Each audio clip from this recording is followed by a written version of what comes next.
이번에는 ICT 트렌드를 소개해드리는 ICT 월드 시간입니다. IT 칼럼니스트 이호은 씨와 함께하겠습니다. 안녕하세요. 안녕하세요. 네, 오늘은 어떤 IT 트렌드를 가지고 이야기를 나눠볼까요? 예, 올해 벌써 ICT 업계는 그 두 번의 폭풍을 겪었습니다. 한 번은 이제 MW 2016에서 터진 가상현실 폭풍이었고요. 다른 하나는 이세돌 구단과 알파고의 바둑 대결로 인해 발생한 인공지능 폭풍인데요.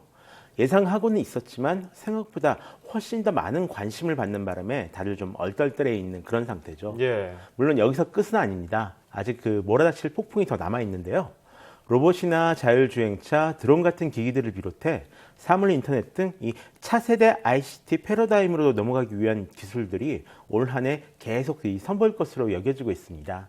이 가운데 가상현실은 정말 올해가 대중화 원년이 될 것이라는 얘기가 많이 나오고 있는데요. 이런 얘기가 왜 나오는지, 또 가상현실 시장이 열리긴 열릴 것인지, 그리고 앞으로 어떻게 될 것인지 오늘 한번 이야기를 해보려고 합니다. 예.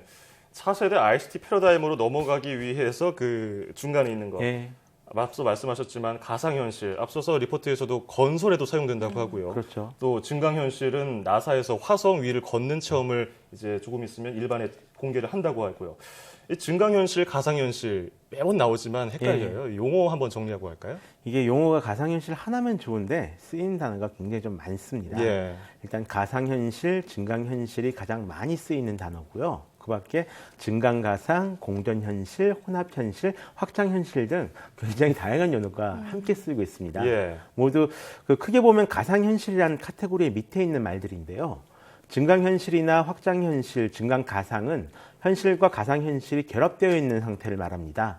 예전에 그 당구를 좋아하시는 분들은 거리를 걷는 사람들 머리가 모두 뭐 당구공으로 보인다 이런 말이 있었잖아요. 네네. 네, 이런 것과 비슷합니다.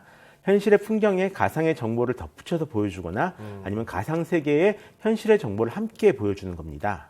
반면 가상현실은 말 그대로 가짜 현실입니다. 실제로 거기에 없는 것을 감각으로만 느낄 수 있는 거죠. 이 꿈이랑 좀 굉장히 비슷한 개념인데요. 진짜처럼 여겨지지만 진짜는 아닌 것을 말합니다. 간단히 말하자면 보고 듣고 느낄 수는 있어도 뭐 밥은 먹을 수가 없는 세계라고 저는 표현을 하는데요.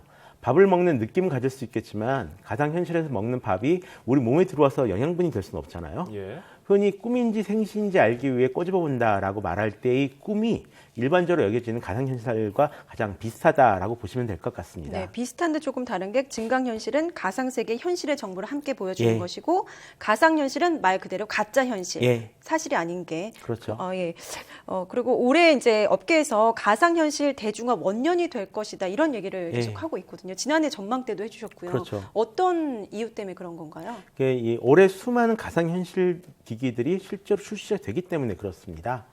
그 많은 영화나 만화에서 보셨던 것처럼 가상현실이라는 개념이 등장한 것은 꽤 오래됐는데요. 비행 시뮬레이터가 개발된 것이 1940년대고 요즘 자주 보이는 헤드 마운트 디스플레이가 처음 선보인 것이 1968년입니다. 하지만 실제로 이용되기에는 이 기술 발전이 그에 많이 못 미쳤기 때문에 컴퓨터가 널리 보급되기 시작한 1990년대가 되어서야 비로소 좀 관심을 받게 되었는데요. 물론 아시는 대로 그때도 지금에 비하면 기술이 뛰어나다고는 할 수가 없는 시기였습니다. 예. 그래서 주로 산업용이나 군사용 시뮬레이터로 이 가상현실 기술을 이용했는데요. 스마트폰이 폭발적으로 보급되면서 아주 큰 변화가 생기게 됩니다. 예전 같으면 꿈도 못 꿨을 성능의 부품들을 이제 저렴하게 살 수가 있게 된 거죠.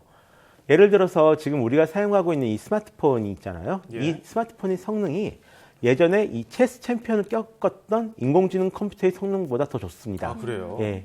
하지만 가격은 이제 비교할 수가 없을 정도로 싸죠. 또 디스플레이 기술 역시 마찬가지고요. 그래서 사람들이 사서 쓸만하면서도 성능이 괜찮은 그런 가상현실 기기를 만드는 것이 가능해진 겁니다.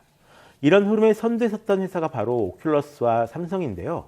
2013년에 공개된 VR 헤드셋인 오큘러스 리프트와 2014년에 삼성과 오큘러스가 협력해서 내놓은 스마트폰 장착형 VR 헤드셋인 기어 VR이 바로 그 제품들입니다. 이후 오큘러스 리프트를 페이스북에서 인수를 하고요. MS와 구글, 소니를 비롯한 다른 회사에서도 이 가상현실 기기들을 계속 발표하면서 완전히 대세로 자리 잡게 되었는데요. 그리고 드디어 올해 그동안 개발되고 있었던 오큘러스 리프트, 소니 PSVR, HTC Vive, MS 홀로렌즈 등이 모두 출시가 될 예정입니다. 그러니까 올해가 가상현실 대중화 원년이 될 거다 이렇게 얘기를 하고 있는 거죠. 정확하게는 이 개인용 컴퓨터와 휴대전화, 스마트폰을 잇는 새로운 ICT 산업의 먹거리로 이 VR 헤드셋이 많이 보급될 가능성이 있다. 이렇게 보시면 될 것 같습니다. 방금 말씀하신 것처럼 어디까지나 가능성이잖아요. 아직까지는. 예, 그렇죠. 이 VR 가상현실 헤드셋이 이제 쏟아져 나오기 시작하고 예. 그러면 이제 그 안에 내용물, 그 콘텐츠가 중요할 텐데 콘텐츠는 잘 준비되고 있나요? 그게 아무래도 그 부분이 좀 문제인데요. 예. 아무래도 이 가상현실 자체가 새로운 미디어 양식이고요. 또 그동안 가상현실이 주로 산업 군사용 시뮬레이터나 아니면 테마파크 같은 곳에서 이제 많이 쓰이다 보니까 개인 소비자를 위한 준비된 컨텐츠가 별로 많지는 않습니다. 그래서 지금 만들어지는 기기들은 모두 게임용 VR 헤드셋이다라고 해도 틀린 말이 아닙니다. 예. 오큘러스 리프트 같은 경우는 엑스박스 원, PSVR 같은 경우는 플레이스테이션 4, HTC 바이브 같은 경우는 PC 게임 플랫폼인 이 스팀 등과 이제 손을 잡고 있는데요. 먼저 보실 화면은 이제 오큘러스 리프트를 통해서 즐길 수 있는 게임들입니다. 올해나 내년에 출시 예정인 게임들인데요. 지금 보시는 화면을 이제 가상현실로 즐기실 수가 있는 겁니다. 예. 가상현실 공간에서 전투를 한다거나 아니면 새처럼 날아다닌다거나 아니면 3D 퍼즐을 푼다거나 할 수가 있는데요.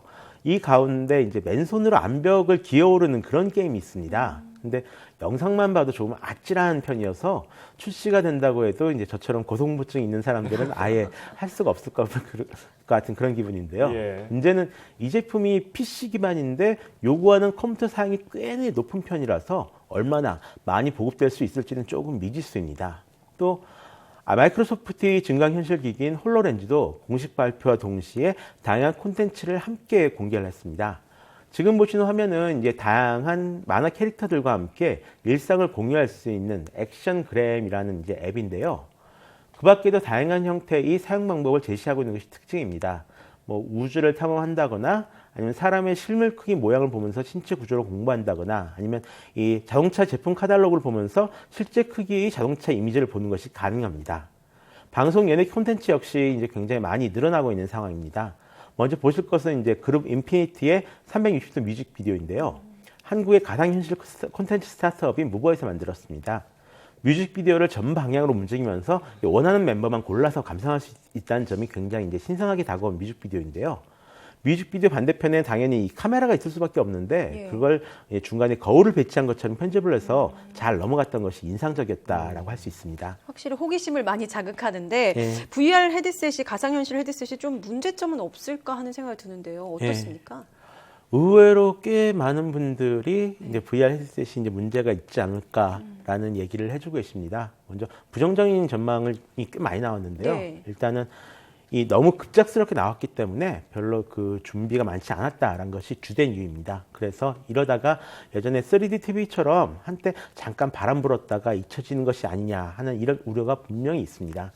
예전에도 곧 이제 3D 영상 콘텐츠 시대가 올 것처럼 좀 떠들썩했다가 금방 이제 사라졌잖아요. 예. 가상현실도 그렇게 되지 않겠냐는 거죠. 일단 시장 조사 기관들 같은 경우는 긍정적으로 보는 편입니다. 작년에 영국 디지털 캐피탈에서 전망한 자료를 보면 2020년에 약 1,500달러의 시장이 형성될 것으로 보고 있고요.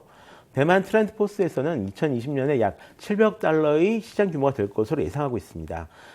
전망치는 좀 다소 크게 어긋나지만 지속적인 성장 가능성에 의심을 품는 기관은 거의 없는 상황입니다. 하지만 실제로 이 VR 헤드셋을 사용한 사람들의 반응은 호불호가 좀 크게 나눠지는데요. 정말 신기하고 재밌다라는 분들이 계시고요. 예. 반면 오래 쓰고 있지는 못할 것 같다라는 분들이 계십니다. 한 10분 정도 지나면 멀미 현상을 보이시는 분들도 계시다라고 하고요. 기대했던 것보다 이 VR 헤드셋의 가격이 높아진 것도 꽤 큰 걸림돌인데요. 오큘러스 리프트의 경우에는 원래 300달러로 예상했던 제품인데 이게 500달러의 가격으로 올라가 버렸고요. MS 홀로렌즈 개발자 킷은 무려 3,000달러의 예약을 받고 있습니다. 사실 이런 것들이 그 새로운 기기가 나타날 때 항상 보여지는 그런 현상이긴 한데요. 플랫폼이 먼저 존재해야 콘텐츠가 따라가기 때문에 그렇습니다. 그래서 앞으로 2년을 어떻게 버틸 수 있을 것인가, 그리고 얼리 어댑터들에게 어떤 평가를 받을 것인가가 굉장히 중요한 부분이 됩니다. 2년 정도가 지나면 이 가상현실 기기들도 성능이 지금보다 훨씬 더 나아질 거고요.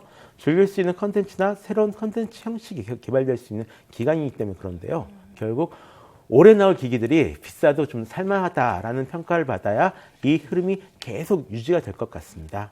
가상현실이 활용될 수 있는 것은 좀 무궁무진한 만큼 제발 좀 VR 헤드셋이 좋은 평가를 받았으면 하는 게 제 바람입니다. 예. 이 IT 업계에서 자신감 있게 올해를 이 가상현실의 원년으로 얘기를 한 것처럼 실제로 2년 뒤에도 그 원년이 올해가 돼 있었을지 예. 기대를 해보겠습니다. 자, 지금까지 IT 칼럼니스트 이용훈 씨였습니다. 고맙습니다. 고맙습니다.